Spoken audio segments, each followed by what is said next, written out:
आता वसंत पंचमी आली बघा. 23 जानेवारीला वसंत पंचमी हा सण आपण साजरा करणार आहे. तर या वसंत पंचमीची सुंदर अशी कथा आज आपण ऐकणार आहोत आणि रहस्यमय माता सरस्वती विद्येची देवता कशी झाली. तर मित्रांनो, हे अखंड विश्व आणि अखंड या विश्वातला प्रत्येक जीव, या प्रत्येक जीवाला आवाजच नव्हता. प्रत्येक जीव शांत होता. प्रत्येक जीवाला ज्ञानही नव्हतं. नद्यांचा खळखळणारा आवाज सुद्धा नव्हता. नद्याही शांत होत्या. बल, बुद्धी, ज्ञान काहीच नव्हतं. आणि या पवित्र वसंत पंचमीच्या दिवशी माता सरस्वतीने हे सगळं ज्ञान त्या ठिकाणी प्रत्येक जीवाला दिलं. आणि याची सुंदर अशी कथा आज आपण ऐकणार आहोत. मित्रांनो, या व्हिडिओच्या माध्यमातून मी सांगतोय आपल्याला की आपल्याला बल पाहिजे असेल, आपल्याला विद्या पाहिजे असेल, आपल्याला तंत्रमंत्र जर पाहिजे असतील, कुठलंही ज्ञान आपल्याला पाहिजे असेल, आपल्या जीवनातील अंधार दूर करायचा असेल, आपल्या जीवनातील दुःख दूर करायचं असेल, आपल्या जीवनातील अज्ञान दूर करायचं, तर वसंत पंचमीला माता सरस्वतीची आपण भक्ती करा. सगळं आपल्याला मिळणार आहे या दिवशी. अखंड या विश्वामधला पहिला शब्द म्हणजे ओमकार आहे. ओमकार. आणि हा शब्द निर्माण झालेला दिवस म्हणजे वसंत पंचमी.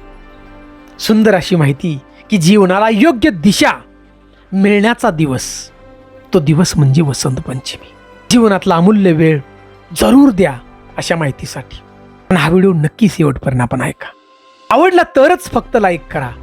आणि व्हिडिओ जर आवडला तर आमच्या चॅनलला आपण नक्की सबस्क्राईब करा, पहिला असताल तर. आणि एका शेतकऱ्याच्या पोराला हातभार लावा. मराठी कथाकथन चॅनलमध्ये आपलं मनापासून सहर्ष स्वागत आहे. तर मित्रांनो, वसंत पंचमी ही नाव जरी आपलं बघा डोळ्यासमोर आलं तर चित्र दिसतं. पिवळ्या फुलांनी बहरलेलं ते पठाराचं चित्र आपल्या डोळ्यासमोर येतं. चित्र डोळ्यासमोर येतं. सरस्वती मातीचं चित्र आपल्या डोळ्यासमोर दिसतं.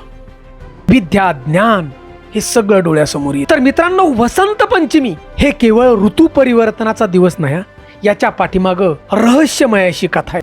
संपूर्ण हे विश्व निर्माणाची कथा आहे. विश्व ज्या वेळेला हे निर्माण झालं त्याची कथा आहे बघा या ठिकाणी. वसंत पंचमी, माता सरस्वती ज्ञानाची देवता कशी झाली. हा जो सण आहे तो आमच्या माता भगिनींसाठी सौभाग्याचा दिवस आहे. या दिवशी तुळशीच्या पूजनाला फार महत्व आहे. विद्या या दिवशी ग्रहण करू शकतो आपण बघा. हा दिवस इतका महत्वाचा आहे. तर मित्रांनो, प्रथम आपण पाहणार आहोत वसंत पंचमीचा मुहूर्त. 2026 तारीख 23 जानेवारी वार शुक्रवार येतोय.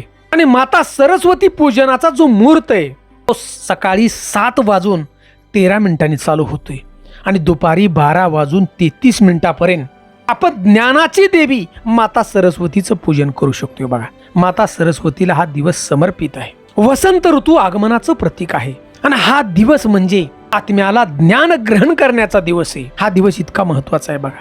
आणि अशा पवित्र दिवशी म्हणजेच माघ शुक्ल पंचमी या पुण्यतिथीला जगतजननी माता सरस्वती अवतारित झाली. आणि अखंड विश्वाला म्हणजे अखंड या सृष्टीला विवेक, वाणी, विद्या, चेतना याचं वरदान त्या ठिकाणी मिळालं. संपूर्ण विश्वाला पौराणिक ग्रंथात सुंदर असं वर्णन केलेलं आहे. या सृष्टीचा प्रारंभ ज्या वेळेला केला, ब्रह्मदेवानं या सृष्टीची रचना केली. ब्रह्मदेवानं या अखंड सृष्टीतला जीव तयार केला बघा. प्रत्येक जीव सृष्टीतला तयार झाला. किड्या, मुंगी, सगळं प्रकारचं प्राणी आणि मानव सगळे बघा जीव तयार झाली. परंतु या जीवामध्ये विचार करण्याची क्षमता नव्हती, बोलण्याची क्षमता नव्हती, आवाजच नव्हता. चारही बाजूला शांतता होती. अहो, नद्या जरी वाहत असल्या तरी पाण्याचा आवाजच येत नव्हता. सगळीकडे शांतता होती. आणि त्यावेळी ब्रह्मदेव चिंतित होते की या सृष्टीला चेतना मिळण्यासाठी काय करावं. आणि त्यावेळी ब्रह्मदेवानं तपश्चर्या केली, फार मोठी तपश्चर्या. आणि त्यावेळी ब्रह्मदेवाच्या कमंडलातून एक तेज प्रकट झालं. आणि या तेजातून हळूहळू श्वेत वस्त्र आणि अतिशय सुशोभित शांत मुखमंडल, करुणामय दृष्टी, एका हातात विणा, दुसऱ्या हातात वेदांचा ग्रंथ, जपमाळ, वरमुद्रा धारण केलेली माता सरस्वती प्रकट झाली. चंद्रासारखा लख असा प्रकाश पडला आणि सरस्वती मातेनं जी वीणा आहे त्या विणेच्या तारेला स्पर्श केला, पहिला स्पर्श, आणि त्या विणेच्या तारेतून आवाज आला ओमकार. पहिला आवाज ओमकार आला आणि अखंड या विश्वातील प्रत्येक जीवाला त्या ठिकाणी आवाज मिळाला. प्रत्येक जीवाला बुद्धी मिळाली. या सृष्टीतील नद्या खळखळ खळखळ पाण्याने वाहू लागल्या. त्याचा आवाज आला पाण्याचा. वारा वाहताना सळकेने आवाज येऊ लागला. वाऱ्याला सुद्धा आवाज नव्हता बघा. विद्या, बुद्धी, वाणी, संगीत हे सगळं मिळालं या संपूर्ण सृष्टीला. आणि म्हणून तर सर्व कलांची देवता म्हटलं जातं सरस्वती मातेला. तर मित्रांनो, अशा प्रकारे या अखंड विश्वाला हे सगळं मिळाले बघा. बुद्धी मिळाली, ज्ञान मिळालं, सगळं मिळालं. हा दिवस म्हणजे वातावरणातला मधला एक नवीन बदल आहे बघा, निसर्गाचा. या निसर्गातील प्रत्येक झाड त्या ठिकाणी बघा नवीन पालवी फुटते, नवीन पालवी फुटते. त्या पिवळ्या फुलांचा गर्द रंग आपल्याला दिसतो. पठाराची पठार बघा पिवळी झालेली दिसतात. फुलांचा पिवळा रंग ज्ञान, आशा, चेतना याचं एक प्रतीक आहे. आणि याचमुळं बघा या दिवशी पिवळे कपडे परिधान करतात आणि पिवळी फुलं सरस्वती मातेला त्या ठिकाणी अर्पण करतात. अहो, शास्त्रामध्ये सांगितलं की वसंत पंचमीच्या दिवशी विद्या शिकण्यासाठी सुरुवात करावी. जीवन आपलं फलदायी होतं. तर मित्रांनो, आपल्या घरातील जी लहान मुलं आहेत, लहान मुलं, त्या लहान मुलांना हाताला धरून आपण पहिला अक्षर काढा. गणपती बाप्पाचं काढा, श्री काढा, किंवा वसंत पंचमी, सरस्वती माता, तुमच्या हाताने ते अक्षर त्या मुलाला गिरवायला लावा बघा, म्हणजे शिकवा. कारण या दिवशी मुलांना जर तुम्हीही शिकवलं हे ज्ञान त्यांच्या जीवनामध्ये त्यांना उपयोगी पडेल.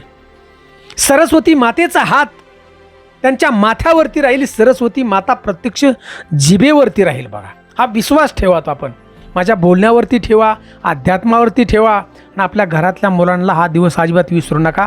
त्यांना शिकवा आपण लिहायला.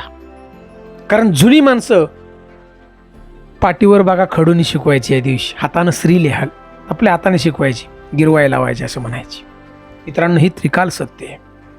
आणि या दिवशी सरस्वती मातेची भक्ती जर मनापासून केली आपण, तर वाणी मधुर, बुद्धी तीक्ष्ण मिळते आपल्याला बघा. विवेक शुद्ध करते आपल्या. जो व्यक्ती या दिवशी आळस, अहंकार याचा त्याग आणि माता सरस्वतीची आराधना करतो, त्याच्या जीवनातील भय आणि मानसिक अंधार वाऱ्यासारखा पळून जातो. तर मित्रांनो, विद्या केवळ पुस्तकातून नाही मिळता. ध्यान देऊन माझं वाक्य आपण ऐका की विद्या केवळ पुस्तकातूनच मिळते असं नसतं. कारण त्याच्या पाठीमागं माता सरस्वतीचा हात सुद्धा लागतो. हे वाक्य माझं ध्यानात ठेवा. पुस्तकं तुमच्याकडे आहेत, अभ्यास तुम्ही करताय, परंतु सरस्वती मातेचा हात सुद्धा लागतो, म्हणजे आधार लागतो, मातेचा आशीर्वाद लागतो. त्यावेळेला तुम्ही यशस्वी होता ती पुस्तकं वाचण्याला. वसंत पंचमी हा दिवस इतका महत्वाचा आहे की या दिवशी संगीत साधना, मंत्र साधना आणि मौन साधना याला फार महत्व आहे. तर मित्रांनो, लक्षात घ्या, माता सरस्वती माता केवळ बोलायला शिकवते नाही, तर मौन सुद्धा बाळायला शिकवते. मौन बाळगणं हे सुद्धा फार महत्वाचं आहे. तुमच्या जीवनाला योग्य दिशा दाखवणारा दिवस म्हणजे वसंत पंचमी. तर मित्रांनो, धनसंपत्ती, पद, शक्ती, बल याच्याकडे जर तुम्ही पाहिलं, हे सगळं तुमच्याकडे असलं, तर विवेक सुद्धा असणं जरुरीचं आहे. लक्षात घ्या, विवेक, ज्यावेळेला विवेक असतो त्यावेळेला ही सगळी धनसंपत्ती टिकते. अशी अनेक उदाहरणं तुम्ही पाहिले असतील की करोडो रुपये आहेत, परंतु काही दिवसांनी ही लोक भिकारी बनतात बघा. कारण त्या ठिकाणचा विवेक संपतो, नम्रता संपते. ज्यावेळेला नम्रता आणि विवेक जातो ना, त्यावेळेला अहंकार त्या ठिकाणी येतो आणि हे सगळं नष्ट करून टाकतो.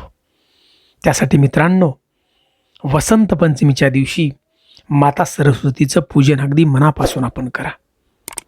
याची एक सुंदर अशी कथा आपण छोटीशी ऐकणार आहोत, शेवटी. ज्या वेळेला माणसाकडे अहंकार येतो आणि नम्रता संपून जाते, त्यावेळेला धनसंपत्ती तर निघून जाते, परंतु असलेलं ज्ञान सुद्धा निघून जातं.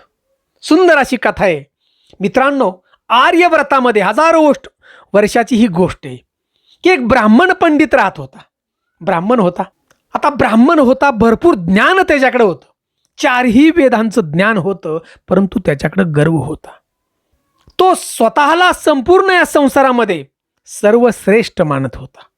आता नम्रता तर नव्हतीच. ज्ञानाचा उपयोग हा फक्त तो स्वतःसाठी करत होता.